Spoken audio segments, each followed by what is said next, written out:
guys, welcome back to my channel. I'm Melissa. I am a registered dietitian, and if you're new here, we talk about all things food and nutrition on this channel, so welcome to that. Today I am doing another video in my cultural food series, which was supposed to be every month, but I think I haven't done it in like 2 months, so whoops. But if you haven't seen those videos, I'll link them up here. Basically, I love traveling and I love learning about different cultures and especially the food of different cultures. So I decided that I'm gonna do that a lot this year.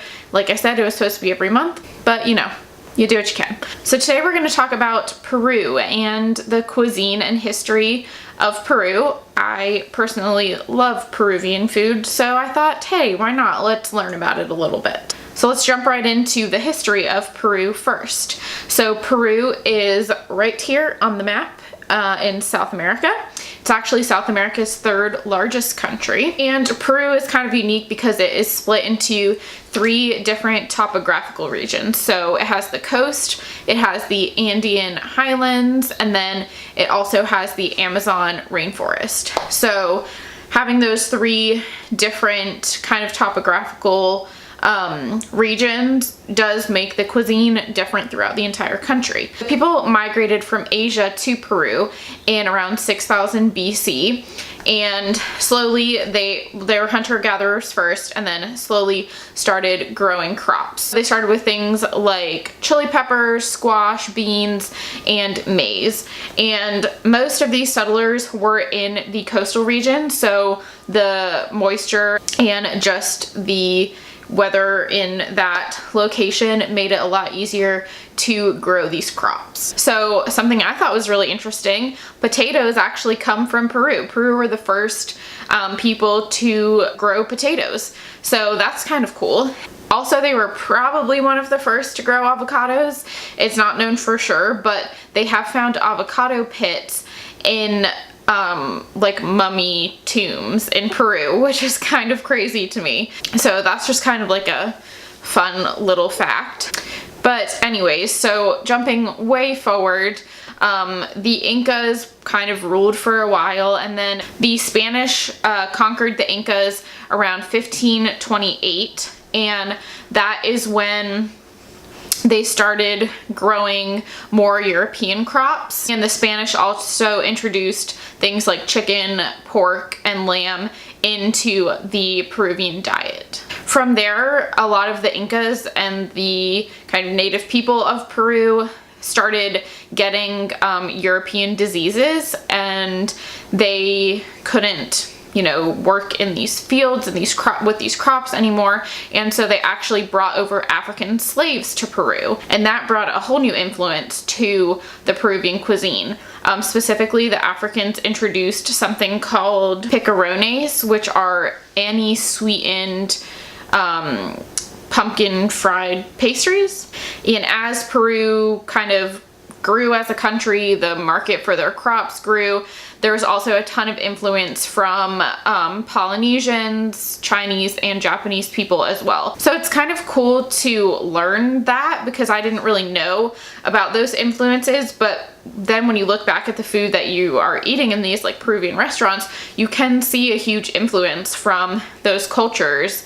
So it makes a lot of sense, and I think that Peru is kind of unique in that way, that there is so much influence from so many different cultures. So now let's talk about the actual food. So a lot of Peruvian food has a little bit of a spice to it. The main spice used in Peruvian dishes is something called ají. Hopefully I'm saying that right, A-J-I. Also a lot of herbs like mint, basil, oregano, and parsley and cilantro are used in a lot of Peruvian cuisine. So pretty much across the entire country, potatoes, beans, and rice are staples in most meals. It does vary a little more throughout the regions though when it comes to like everyday meals. So one hugely popular dish that I'm sure you've heard of is ceviche, and obviously that originated near the coast because it is a seafood dish. So if you didn't know, ceviche is a seafood dish, either fish of some sort, shrimp, or scallops, is marinated in a lime and pepper sauce. And it's served cold.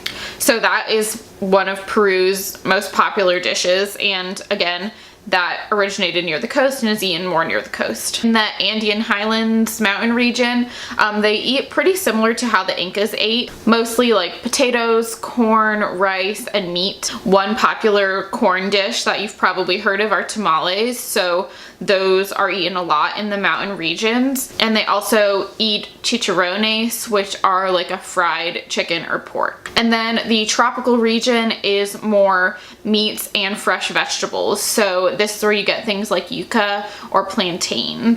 In terms of their meals, they usually start their day pretty early and they have a light breakfast. The main meal of the day is lunch, so that's going to be their biggest meal. And then dinner is a little bigger than breakfast, but still fairly light compared to lunch. So that's a little bit about the history of Peru and the history of the cuisine of Peru.